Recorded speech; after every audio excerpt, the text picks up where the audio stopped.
Thank you so much for joining us here on JoyNews Prime. Now let's take you to Nkwanta, where 4 more individuals have been shot in Odomechala at Nkwanta in the Oti region, following the shooting to death of one person yesterday in renewed clashes.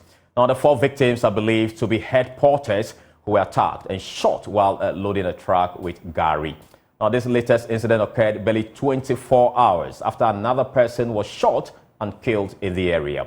At least 12 individuals have been killed in the ongoing disturbances, believed to be related to land and chieftaincy issues. These fresh hostilities come just days after the chairman of the Municipal Security Council, Bright Lenwa, announced plans to tighten security in response to what he described as fresh twists to the conflict. Now listen to the truck driver and one of the head porters narrate to JoyNews what really happened. We were attacked at gunpoint. 4 persons on board my truck suffered gunshot wounds, including my assistant. There were about 25 of us who had gone to load bags of gari from the community. I cannot identify the assailants.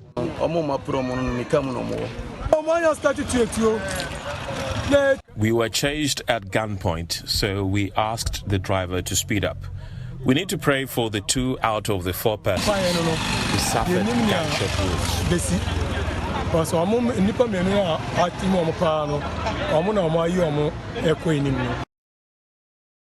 Let's go live to Nkwanta now and speak to Adom correspondent Obrimpong Owosoho, who is on the ground for the latest on the story. Obrimpong, what exactly are you, where are you now and what is the situation of these 4 persons who have been shot? Yeah, Carlos, currently I am at Nkwanta Catholic Hospital, where the 4 persons who sustained gun injuries are receiving treatment. All right, so if you can speak up a bit, what is the security situation in the area now that we are speaking about this particular development? The security situation here has been beefed up. The operations have been intensified since the incident of the shooting in the afternoon. We all know that Nkwanta South has not been a safety place for residents here for the past 1 month. In relation to a chieftaincy issue between 3 ethnic groups here, which has resulted into 12 persons that have been shot a day. So far, we can say that about 15 people have sustained gun injuries in relation to the recent happenings in Nkwanta South. So, yeah, as I speak with you, we are enjoying safety. The people of Nkwanta South are enjoying safety. The town is eventually quiet to become the ghost town. As we can see that the town is becoming a ghost town because people are on their beds, their activity, because they are following the imposition of the curfew in the area. All right, so I didn't get the last part of what you said. So we know there has been a curfew imposed in the town some 2 months ago. Is that curfew being adhered to? Is it still in place? The curfew is really adhering to by residents because we know that when it is 5 p.m., residents in the area are supposed to close down their shops, their activities, and go into their rooms and then sleep, and then they wake up in the following morning 6 a.m. So as I speak with you, the curfew is still imposed, it's still active, and the security officers are also doing all their best to ensure that life and properties are safe. All right, thank you so much, Obrimpong, for those updates coming from Nkwanta area. Now, Dr. Victor Doke is a security analyst and he joins us via Zoom. Doc, what do you make of these recurring communal conflicts in the country, using the Nkwanta South situation as a case study?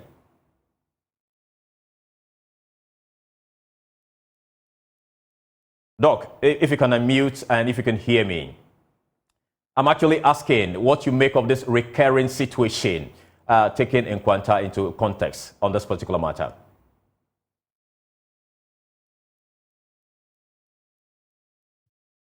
We seem to be having some challenge. Hello?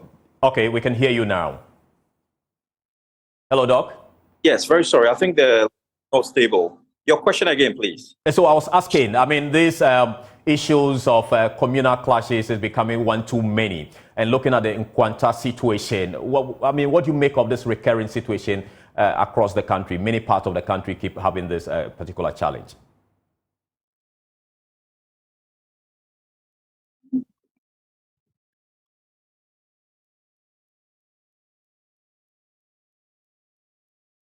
All right, so we are having some challenges speaking to Doc, but we'll try and work the lines and get back to him. He's a researcher who has done extensive work in some of these communities with regards to communal clashes, and we are looking at the Nkwanta clashes, which has actually, claimed some lives in the OT region. We'll try and see if we have Doc back on the line. Doc, so if you can hear me, I was asking, what do you make of these recurring communal conflicts in the country using the Nkwanta situation as a case study? Yeah, thank you very much. I'm sorry, the line was very unstable. Now, the situation with regards to recurring clashes, okay, in line with conflicts, be it over land, chieftaincy, religion, or whatever, it's worrying. Now, it tells us, or it tells the state apparatus, those responsible with regards to conflict resolution, National Peace Council, the National House of Chiefs, Regional House of Chiefs, that there is something they are not doing right. Now, for conflicts to be recurring, it means that the root causes have not been tackled. So if you don't tackle the root cause of a conflict, address it, profess solutions, then you would have recurring conflicts or clashes between these two groups, or it can be other groups that have joined or formed alliances with the actors themselves. You can also have stakeholders, right, who are behind the scenes fueling these conflicts for their parochial gains. So until we have a proper mechanism in place, resource the necessary institutions, the National Peace Council, regional, and the National House of Chiefs, and then give them the capacity to learn the dynamics of finding solutions to these conflicts, we are not getting anywhere. The first step, bringing in the soldiers, the police, whatever, on curfew duties, it is okay. But however, you need to implement structural measures, structural prevention measures, long-term goals. That is where we are lacking. We don't have the sustained engagement. So you will see the curfews come in, you have the ministers or whatever, representatives go in, talk to them, let it be calm, they are calm, and then the core issues are not being addressed. So the people have not understood that we have ended the conflict based on 1, 2, or 3. We will start again because our needs, our wants, our interests have not been addressed. All right. Until we do that, we'll come back to the same issue. We'll have more clashes than this. All right. So what are some of these core issues you talked about that they need to be addressed so we can avoid the recurrence of these clashes? Let's look at what exactly is the problem with the Nkwanta South issue. Land, okay? Now, the aspect of ethnicity with regards to respect to rights and performing festivals and whatnot. It's similar to the Boku case, right? Festivals, land, chieftaincy, and all that. How are these issues being addressed? Have the parties been met? Okay. Has the NPC, National Peace Council, Regional House of Chiefs, have they made any effort to meet these actors to get to know what exactly they need or want, so then they can now begin to have or profess solutions? The two parties will now agree on that solutions and then end the conflict. Until we do that, we are not going anywhere. Now, let's look at how we can build a capacity for the National Peace Council. Most of the times, we realize that the National Peace Council comes into these situations very late. How are we able to resource, this institution, which is the sole mandatory body required with regards to conflict resolution in the country? They need the resources, they need the capacity, the manpower. You need people who understand the dynamics of ethnic conflicts to address these issues. If you send anybody just in there, you will not get the results. All right, Doctor, I want to find out from you respectfully.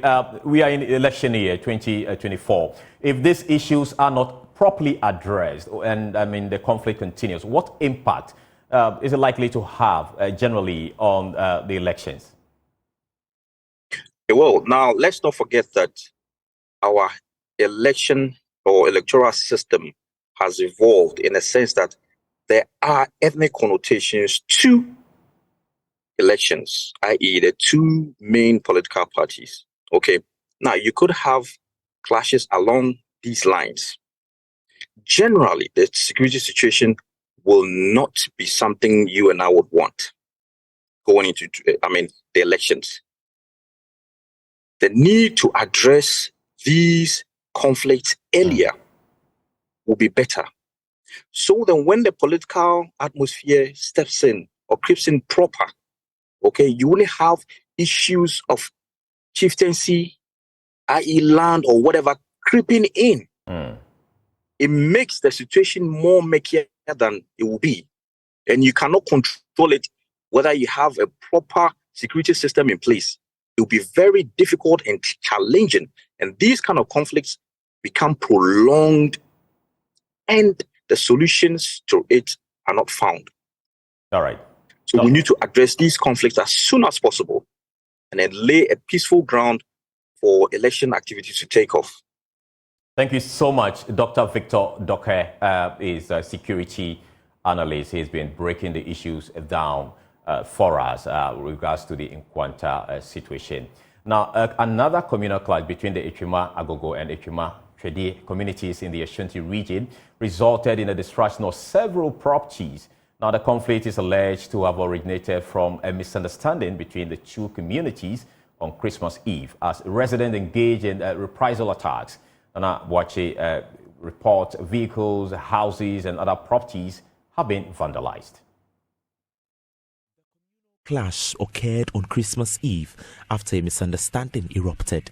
This unfortunate event resulted in the vandalism of several vehicles, houses, and school properties. It is alleged that in retaliation, Twede residents stormed Echuma Agogo to cause chaos. Already, some individuals have been hospitalized after securing serious injuries, leaving residents in fear.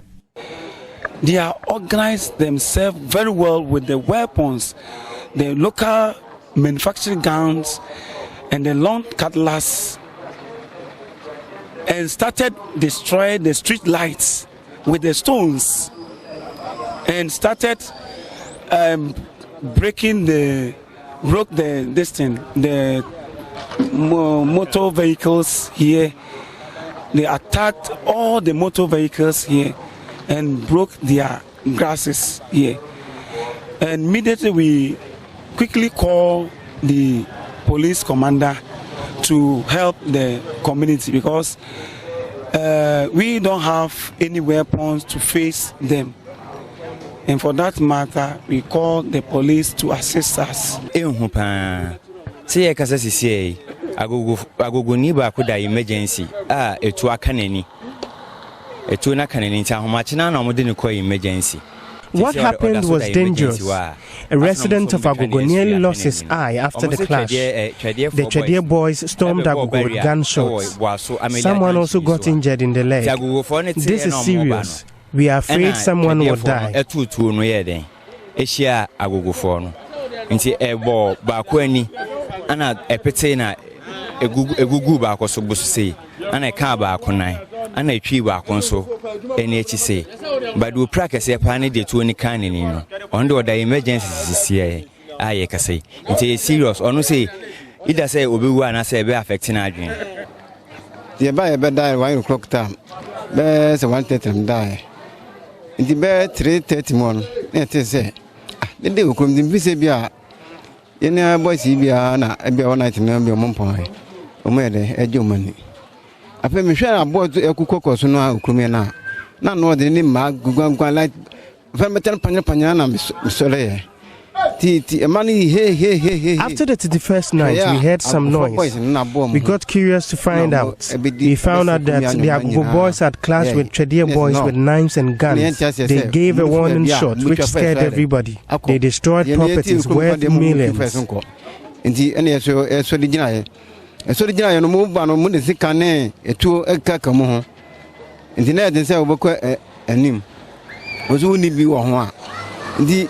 The police intervened promptly to control the situation, although the clash has disrupted transport services in the area. 2 suspects have been arrested as the police commence their investigation into the matter. For JoyNews, Nana Bwachi Dankwe Yadom, Kumasi. Now, the African Center for Energy Policy, ACEP, is predicting a further accumulation of debt in the energy sector this year. Now, the situation will be dire as both gold and oil reserves are not capable of offsetting the debt accrued so far. Now, its executive director, Ben Boachi, attributed the situation to the poorly negotiated power deals and the failure of state-owned enterprises to settle outstanding debt to creditors. So Boachi notes that the available option may be to consider sacrificing the budget to pay independent power producers to mitigate a potential power crisis. He has also indicated that consumers will have to psych their minds up to pay more for power supply if the efficiencies in the sector are not fixed. Some of the lousy decisions that are going on in the power sector that makes our situation much more precarious for 2024. But the reality is that we're going to rack up more debt. We're going to have to sacrifice the budget as IPPs cough. And my worry essentially is that the state-owned enterprises and entities in the space are going to really, really struggle. And the implication, if we are not careful, could be much more dire. Because you have the likes of Gridco, who depend solely on revenues from ECG, and they are not getting paid. If they don't get paid to maintain the grid infrastructure and the grid goes off, everybody loses power. And if they lose power, the sad part is that we're still going to pay for that power because the IPPs are committed on a long-term take-or-pay basis. So we have to pay them whether you need them or not. The VRA is not going to get money. They will make money from their own sale of power to other businesses, but ECG will continue to underpay them because the IPPs will be needing the money. The IPP payments are over 70% in arrears, month-on-month basis. So that is also going to continue to pile up. But to sum it all up, Kojo, if you look at how we're behaving and how we're treating the energy sector, the reality is that you put our gold revenues together, you put our oil revenues together, and it's not enough to offset the mismanagement of the energy sector. Business as usual, you should expect some adjustment. If we are not willing to fix the inefficiencies, recover revenues from power sold, then the few faithfuls are going to have to pay for it. And that's been the trend. So we waste the energy, people steal the power, and if you are faithful enough to keep paying, then we always come to you to pay more. And that has proven not to be the solution. Just increasing the tariff, and the data shows the more you increase the tariff, the more irresponsible people get. Because if they cannot pay, they are much more enticed to steal the power. But especially our policy is to do full cost recovery. Under the IMF program, yes. But they have failed, and the budget even recognizes that we've not been able to deliver on that. And given that it's even an election year where the political appetite is going to crash with the demands of the IMF to actually do cost recovery. If we don't fix the inefficiencies, we will never get to that point where we can say that this is the cost recovery when we are only racking up the tariff on the few faithful ones.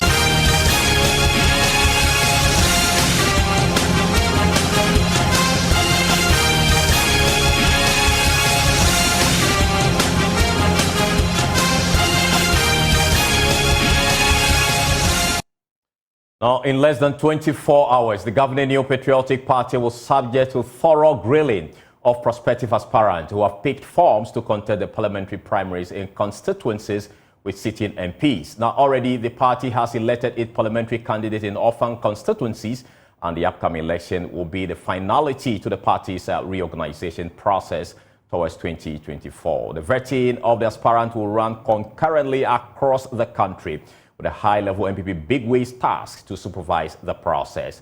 Now, we'll hear from the party shortly, but my colleague Samuel Mbura of our political desk joins us with a breakdown of the list. Mbura, share with us.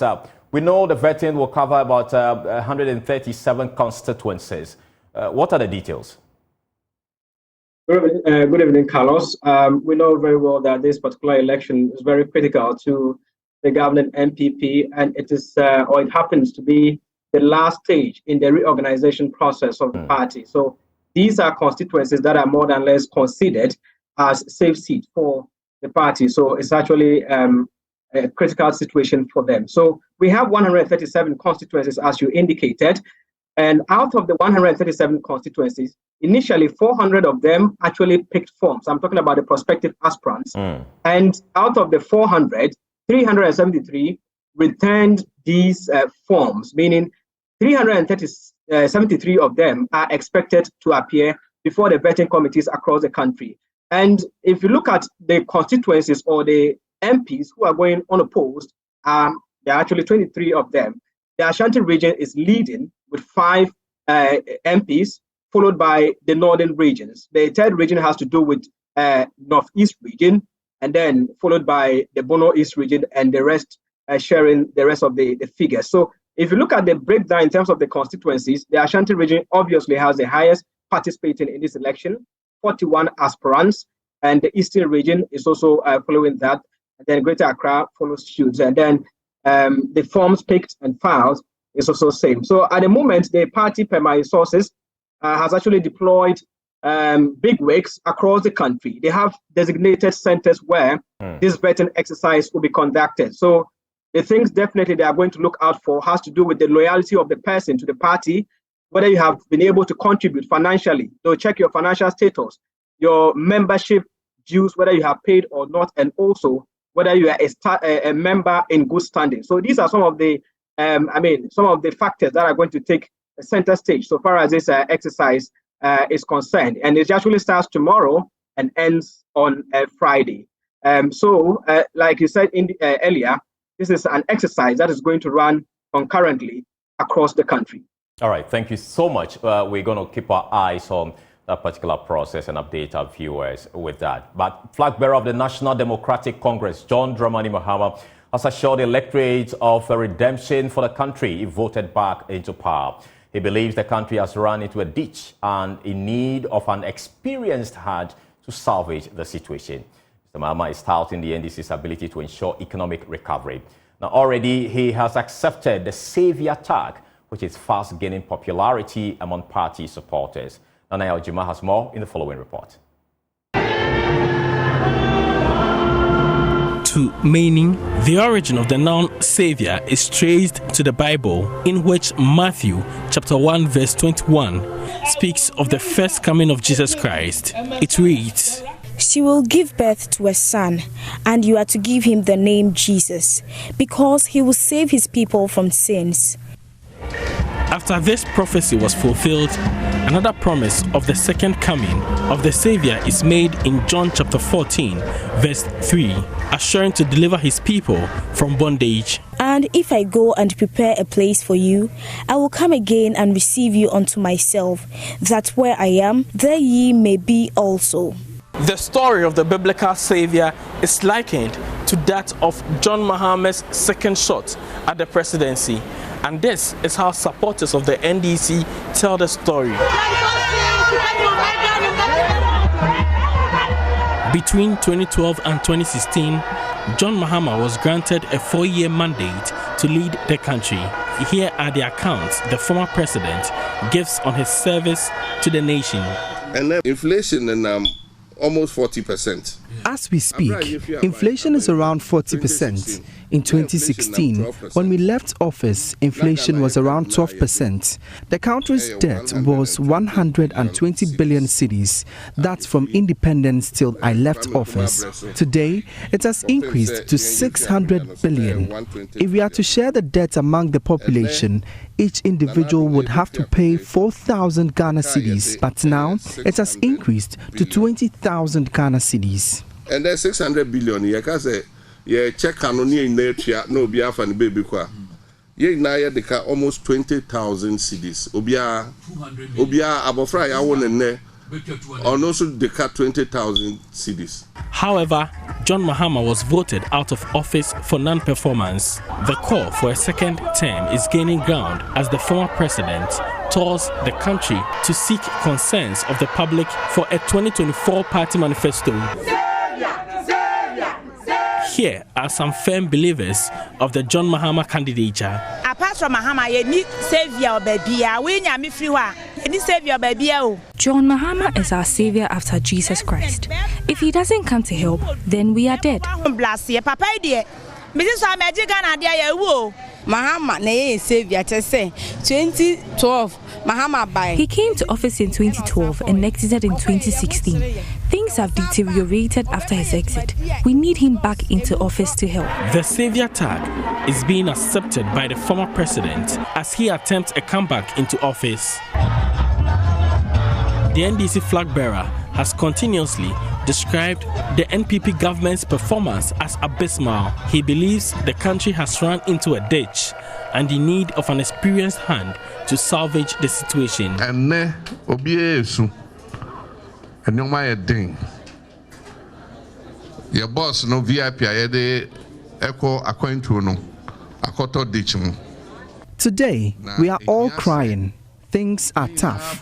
The bus in which we are traveling has fallen into a ditch, and we have to join hands to bring it back on the road. If you take a look at the political parties in the country, the most development-oriented party is the NDC. I just say, Emrebia, Samanyo Kono Betnasi, Timihu say, Empuntuba, Emma Gana Koninim, Sa Amanyo Kono NDC. To him, a second coming of his government is a redemption for the country. Nyameka chere say obesuma ajenkwa no abeji yankwa me Kristo di minim say sa ajenkwa no Yesu Kristo.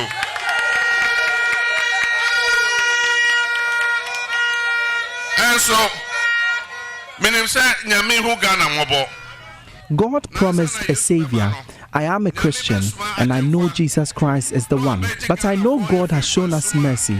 So before the second coming of Christ, there will be a predecessor to save Ghanaians from bondage. That person is an experienced individual with knowledge to help. I know that savior is John Dramani Mahama and the NDC party. Hey, Nipa was sending Dieno. If you say, baby, I am my Druno. Experience any association. Enti minim se saaje kwano nyame adumunti John Dramani Mahama any NDC amanyoko. Christians are certain of a return of their savior, but the NDC's savior can only return if the electorate vote him in 2024. For Joy News, Nana Aljima reporting. We have more after this break. Please stay with us. Welcome back. Now, passengers seeking to commute from Accra to the Ashanti region, Bono and Western regions on Tuesday were left stranded following shortage of coaches at the major transport terminals. Some operators also explored the situation by inflating the transport fares. My colleague Stanley Niblew's report being read to you. The transport situation after the Yuletide season has deteriorated. Commuters who traveled to Accra for the Yuletide were stranded at lorry stations in an attempt to go back home. Almost all the major transport terminals were characterized by frustrations aggravated by long queues. Some transport operators were helpless. Portia fears she might lose her job if the situation persists. She had already spent 5 hours at the Owa bus terminal before the JoyNews team met her. It was yesterday that I planned of going, but when I came, the situation was worse and I went home. But today I'm waiting until I get a car. If I didn't get a car, I will sleep around. No one is telling you anything. They are even angry at us and telling us they didn't even tell us or force us to come here. So if you can wait. If you can't, go home. But what I'm going to do at Kumasi too is very important, so I have to wait for the cars. Others share similar sentiments. Because of Nake Christmas holiday nusunti. I'm like implant doors no kakra wa run I say. By area I will move ebeko. I wanted to take my ticket in the morning. That was 7 a.m. But I studied the queue and realized I can't do it. So I had to go back and come back in the afternoon. So I came here around 1 o'clock and I just got mine. I came to Accra here on that was just yesterday. And the fare was 120 cedis. But as I'm talking with you right now, it is 140 cedis. Yeah, a difference of 20 Ghana cedis. If I don't pay, there wouldn't be any transportation for me. At the VIP transport terminal, the situation is no different, even though 185 coaches had been loaded and left scale. Adakabre Frimpong Manso is the manager. The numbers have come in today a bit surprising, from just about 5 a.m. up to the 5 p.m. that I speak. The 12-hour cycle has given us close to 185 coaches, and it's still counting. And we are doing our best. We will continue to run the 24-hour cycle, ensuring that nobody is left here stranded, and ensuring that we can get them going. And then we have a special service for lactating mothers, for the aged, for the security services, where we give them a kind of a preferential treatment. So these are the ethical side of the business that we are doing. So nobody will be left behind, and VOIP will continue to cut everybody. By 7 a.m. tomorrow, where the next shift also comes in, there will still be people and the buses will be moving. He is confident of solving the transport situation by tomorrow, January 3. Now, it's officially the end of the festive, and business is expected to return to normal once again. But not many are in the mood to return to work. As a result, business has been slow on day one of work in 2024. Our microphones were around town to capture events. Although it is the second day of the year, it is actually the first working day of 2024. People are gradually returning to their workplaces after spending the Christmas holidays with family, traveling and having fun. So we're in town to gauge the mood, to ask workers how they are coping on their return to work on the first day of 2024. Today is actually the first part of the year, but for me personally, by the grace of God, I actually closed my books for 2023 in as far back as October. As of October, realistically, I finished all the things I wanted to do in 2023. So to be very honest with you, I actually started 2024 right from November. So I actually began my year very early, and I have my plans that I'm following through. So realistically, I was already in a new year. And I'm still up to tax. Usually with the kind of job I do, around this time is very free. It gets more intense from the beginning of the second quarter. So yeah, basically it's been a good year for me, starting from November, as I was saying. It's been good so far, though it has not been active as it used to be, because I facilitate adult learners, and most of them are yet to return from their break. So far it has been good. Okay. What are your resolutions for your work in this year? I hope it will be more active than it was last year. And I expect the learners to attend very well. That should be it. We'll return with business. Please stay with us. Welcome to the business segment with me, Emma Davis. And news coming in from the presidency is that the President of the Republic, Nana Addo Dankwa Akufo-Addo, has appointed KPMG, the reputable audit, tax and advisory services firm, to conduct an immediate audit into the transaction between the Ghana Revenue Authority and Strategic Mobilization Ghana Limited, a contract which has entered into to enhance revenue assurance in the downstream petroleum sector, the upstream petroleum production, and minerals and metals resources value chain.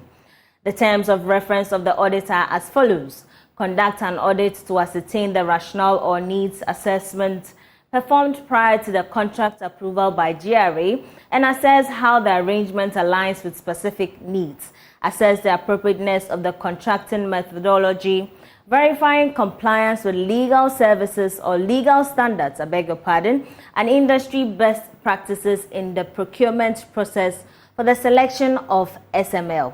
The third point says, evaluates the degree of alignment between current activities and the stipulated contract scope, identifying any deviations, evaluates the value or benefits that SML has so far offered to the GRA through its engagement, review the financial arrangements, including pricing structures, payment terms, and resolution of any financial compliance issues. And the last point says, submit a report on your findings on the above, together with appropriate recommendations. President Akufo-Addo has tasked KPMG to complete the assignment in 2 weeks and submit appropriate recommendations to him. The president has also directed the Ministry of Finance and GRA to provide KPMG with whatever assistance they will require to conduct the audit, and has also directed the Ministry of Finance and the Ghana Revenue Authority to suspend the performance of the contract pending the submission of the audit report, including any payments presently envisaged under its terms. And this was signed by the Director of Communications, Eugene Aheng. Details more on My Joy Online. Moving on, the Ghana Stock Exchange placed 10th in dollar terms among 15 stock markets in Africa in 2023. It recorded a negative of 5.66% for investors. Here's more in this report. But for the about 15% depreciation of the cedi to the dollar, the Accra Bears would have been classified among the top performing stock markets in Africa in 2023. In local currency terms, the GSE however placed 5th with a 28.08% return for investors. The performance of the market is coming on the back of the International Monetary Fund program, which brought some renewed investor confidence. According to data, the non-banking stocks led the gains in the equity market. The financial stock index, however, registered a return of negative 7.36%. This was a result of the second part of the domestic debt exchange program, which had impacted the earnings of some banks. The best performing stocks were BOP, Total Energies, Unilever, Guinness Ghana Breweries Limited, and MTN Ghana. The worst performing stocks were, however, Access Bank, Ecobank Ghana, SIC, Enterprise Group, and Cowbank. Meanwhile, Egypt EGX was the best performing stock on the African continent in 2023. Senior finance lecturer at the University of Ghana Business School, Dr. Benjamin Amoah, has commended the central bank for its efforts in stabilizing the cedi in the year 2023. According to him, the gains made by the cedi last year should be enough to keep the local currency strong, even in an election year. Indeed, the performance of the cedi last year compared to the previous year is very much of an improvement. Although the cedi depreciated, you can clearly see that the cedi was much stronger in 2023 than the year before. And so we have to give, in this case, credit to the central bank for doing all it has done in the year under review and for giving us a cedi that has been relatively stable compared to the previous year that we all saw. But this is not too strange about the cedi. If you have watched and observed the historical trend of the Ghana cedi, you realize that if you look at the political business cycle that we have in Ghana, the year preceding the election year, our cedi normally have challenges. Historically, the average has been about a 21% loss. Historically, I'm talking about the average each year before the election year. Some years we have done poorly in terms of the strength of the cedi. And then in election year in particular, if you look at the historical trend, the depreciation in election year in particular has averaged over the period about 25%.